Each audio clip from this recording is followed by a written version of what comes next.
हे दोस्तों नमस्कार। एक बार फिर से स्वागत है आपके अपने यूट्यूब चैनल ऑनलाइन एग्जामिनेशन पर। तो दोस्तों यहाँ पे हिंदी साहित्य पढ़ने वाले हैं और हिंदी साहित्य के इसके पहले 3 पार्ट आपके अपलोड हो चुके हैं, जो कि आपका वीरगाथा काल, भक्ति काल और आपका रीतकाल। ये आपका चौथा पार्ट है जिसमें हम लोग पढ़ने वाले हैं आधुनिक काल। और आधुनिक काल को भी हम लोग 4 पार्ट में पढ़ेंगे, जिससे क्या होगा कि हर एक प्रकार की रचनाएं आपको युग के अनुसार याद हो जाएंगे। अगर मिक्स हो जाएंगे, खिचड़ी हो जाएंगे तो आपको याद नहीं होंगे। इसी कारण से इसको 4 पार्ट में पढ़ेंगे। भारतेंदु युग, द्विवेदी युग, छायावादी युग और आपका छायावादोत्तर युग। ठीक है ना। चलते स्टार्ट करते हैं हम लोग यहाँ पर, जो कि पहला आपका युग है कौन सा?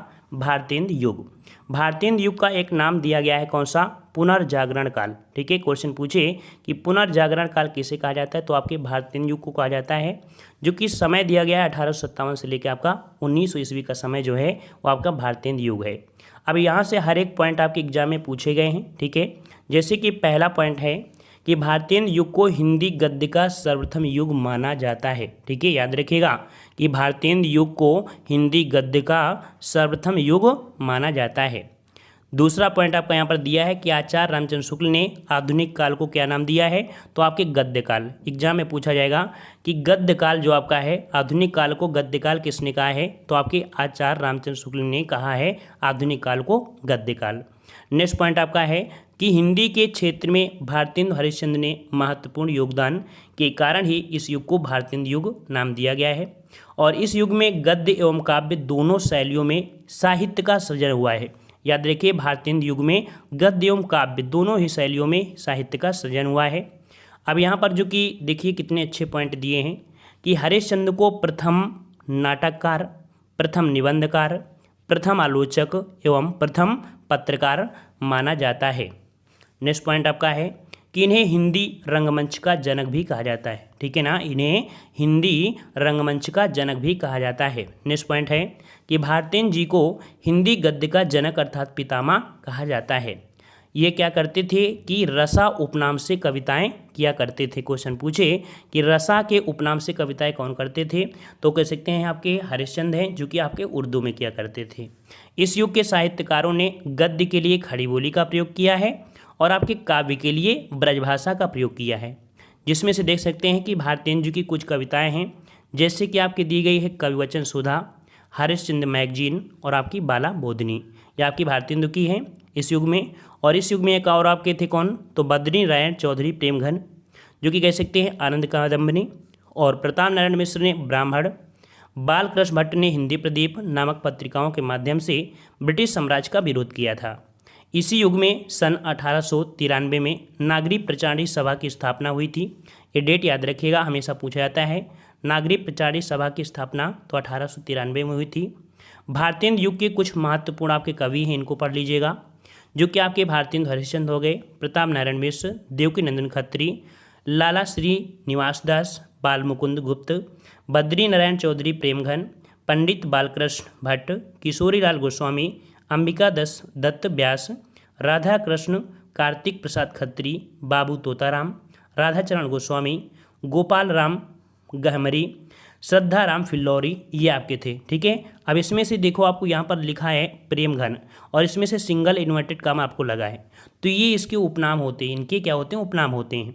तो क्वेश्चन आपसे पूछेगा कौन भारतेंदु युग के कवि हैं, है ना, तो वहाँ पर ऑप्शन में आपको दे देता है। तो आपको इतना आपको याद रखना है, थोड़ा बहुत पढ़ लेंगे तो आपको याद हो जाएगा। जब प्रैक्टिस सेट लगाएंगे तो और ज़्यादा याद हो जाएगा। अब इसके कह सकते हैं इस समय की रचनाएँ बहुत ही पूछी जाती हैं, जैसे कि आपको एक तरफ दिया गया है कवि और दूसरी तरफ की रचनाएँ। तो भारतेंदु हरिश्चंद्र की रचना कौन कौन सी हैं, जो कि हमेशा पूछी जाती हैं? भारत दुर्दशा, अंधेर नगरी, नील देवी, है ना, ये बहुत बार पूछी गई हैं। विद्या सुंदर, ठीक है ना, तो विद्या सुंदर जो आपकी है वो बांग्ला भाषा में अनुदित की गई है। तो यहाँ पर देखिए, तो भारत दुर्दशा, अंधेर नगरी, भारतवर्ष उन्नत कैसे हो सकती है, नील देवी, सत्य हरिश्चंद्र किसकी है? भारतेंदु हरिश्चंद्र की है। विनय प्रेम पचासा, प्रेम प्रलाप, प्रेम फुलवारी, प्रेम सरोवर और विद्या सुंदर, ये किसकी हैं आपके? तो भारतेंदु हरिश्चंद्र की है। नेक्स्ट पॉइंट आपका है प्रताप नारायण मिश्र की, जो कि आपकी कौन है? तो प्रेम पुष्पावली। देखो इसमें क्या था? प्रेम फुलवारी था हरिश्चंद्र की, लेकिन यहाँ पर प्रताप नारायण मिश्र कौन है? प्रेम पुष्पावली है। श्रृंगार विलास, रस खान शतक, रस खान शतक किसकी है? प्रताप नारायण मिश्र की है। हठी हम्मीर, मन की लहर, ये किसकी है? प्रताप नारायण मिश्र की है। एक कॉलम बनाइएगा और उस कॉलम को इसी प्रकार से लिख लीजिएगा। अगला है बद्री नारायण चौधरी प्रेमघन, जो कि भारत वाग्योदय वर्षा बिंदु, ठीक है ना, ये आपके हैं। ये पॉइंट आपको याद रखना है कि प्रेमघन अब्र उपनाम से उर्दू में कविताएं करते थे। प्रेमघन जो आपके थे तो अब्र उपनाम से उर्दू में कविताएं करते थे, ये पॉइंट आपको याद रखना है। अगर रसा के नाम से पूछे, रसा के नाम से, तो रसा के नाम से उर्दू में क्यों करते थे? भारतेंदु हरिश्चंद्र। लेकिन अब्र जो कि कह सकते उर्दू भाषा में है ना, तो आपके इस नाम से करते थे, प्रेमघन करते थे, अर्थात बद्री नारायण चौधरी प्रेमघन। अगला दिया है अंबिका दत्त व्यास, इनकी कौन सी है? तो इनकी पॉइंट कौन सी है? तो आपकी पावस पचासा, सुकवि सतसई और हो होरी, है ना, ये आपके अंबिका दत्त व्यास की है। राधा कृष्ण दास की बात करें तो यहाँ पर राधा कृष्ण दास की है भारत बारहमासा, ठीक है, भारत बारहमासा, देश दशा, कंस वध, जो कि आप कह सकते हैं इनका अधूरा आपका है। क्वेश्चन पूछे कि कह सकते हैं कि राधा कृष्ण दास का कौन सी रचना है जो अधूरी है? तो कंस वध है, ठीक है ना। अगला है ठाकुर जगमोहन, ठाकुर जगमोहन जो कि आपकी है कौन? तो ठाकुर जगमोहन की आपकी देवयानी, ये क्वेश्चन आपको कई बार पूछा गया है कि जो आपकी देवयानी है, ठीक है ना, किसकी है? तो ठाकुर जगमोहन सिंह की है।